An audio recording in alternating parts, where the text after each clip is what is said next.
Gentlemen, good morning. Congratulations on the series. How excited are you guys to get this out in the world, especially on a platform like Disney Plus to really showcase the work? Oh, super exciting. It's not sunk in properly yet. We're still, at least me personally, I'm still in work mode, trying to get all these things done. But I'm excited of people's reactions who have watched it already. And it just, the more and more people who have watched it are praising it, it just fills me with so much joy, at least that's for me personally. Yeah, exactly what he said. Yeah. Now Disney Animation is very, very picky a lot with their work and with what they release. They work on only so many projects a year. Now this partnership with Kugali Media, how did it come about? And yeah, just tell me a little bit about that. Okay, let me give a summary. Guy calls out Disney.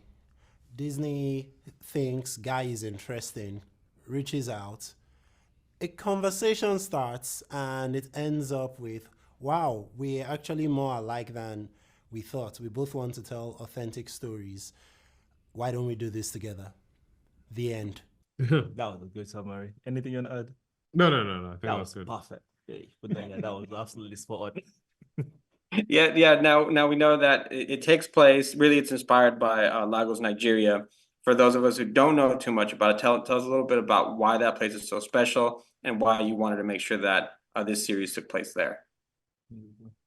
Well, I think it's more a case of the fact that I grew up in Lagos. Tolu grew up in Lagos, still lives there today, so it's my home.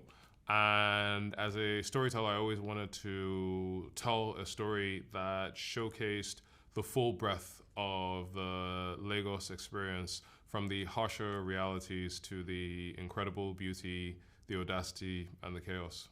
What made it to where you wanted to make sure that you're displaying not only kind of the tech that the futuristic tech, but also the hierarchies in richer families versus poor, and that distinction between the characters? I'll handle it visually and then you hit it story-wise. So generally, visually, if you want to create a place that feels real, it can't be perfect. A quote that just came to my mind today is, something is not beautiful because it's perfect. It's beautiful because how people handle the imperfections.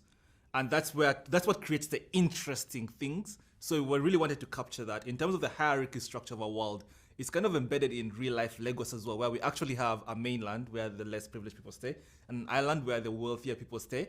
And our story just amplifies that as it brings it to the future and kind of focuses on the points that will kind of always stick there, and the new things that stick to serve the kind of culture within Lagos. Yeah, the only thing I'll add is authenticity. Lagos is a place where there is a breadth of experiences, from affluence to financial and economic difficulty. That's why even one of the themes is inequality, because there's no way of telling an authentic Lagos story without showcasing some inequality, because the societal divide is even supported by the geography, whereby the wealthy live on the island and those who are in the middle class and less fortunate live on the mainland. I mean, why are our audiences going to fall in love with Tola? She's absolutely charming, just for one. The character itself and the actress who kind of portrays Tola, her name is Simi. There's just a lot of charm that comes from it. And then I'll pass on to Ziki to expand on this more, but when you look at Tola's character in herself, from the design itself, right? It's all very warm and welcoming. And then her idea as a person, she's very naive and very idealistic. And people tend to fall in love with people who kind of push forth for the way they want the world to be.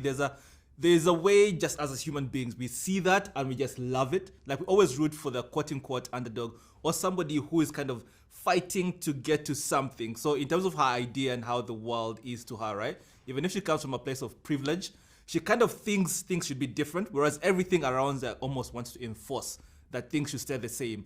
And there's a charm that comes with that.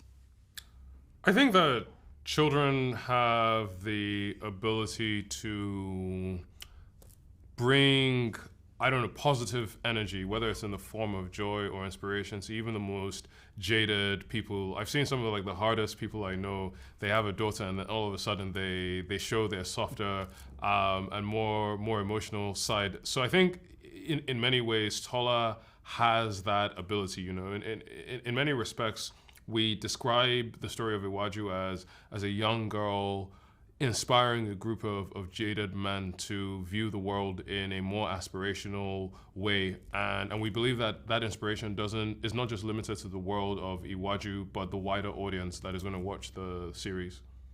Yeah, as a father of a daughter myself, I agree with you. You definitely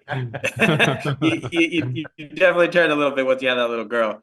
Yeah. I really like Kole, the character. I thought he was great. He perseveres. He always pushes forward, and you know he's good with tech.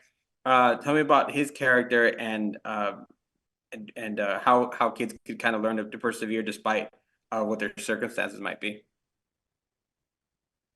Kole's character is important because, as we've alluded to earlier, this show is an attempt to showcase the breadth of the Lagosian experience. And so if we have a character like Tola, who's a young person that has grown up and experiences a high degree of affluence, then it only makes sense to have a character that shows things on the other end of a scale. So someone who is young and has to deal with several struggles and a high degree of misfortune as well. But I also think that despite the misfortunes that many people are forced to contend with, there are people of good character that always try their best to do the right thing, but the world sometimes tries to push them in a different direction. And so I wanted Kole to be an example of that particular struggle. And I think that's why many people in the audience will be able to relate with him, because they understand why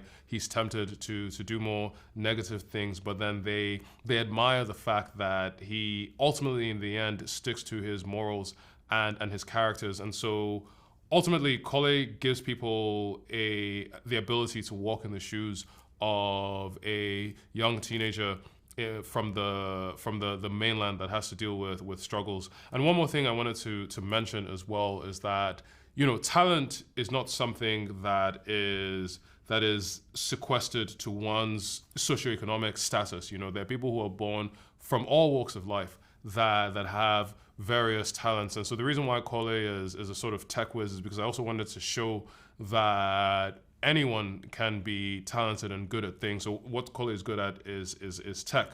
It doesn't matter the fact that he's poor. He finds a way, and that is representative of many people I know or I have observed in Nigeria and other parts of the world. Gentlemen, thank you so much for spending a few minutes with me this morning, and congratulations on the series. I cannot wait for the world to see it. Thank you. Thank you Cheers. very much.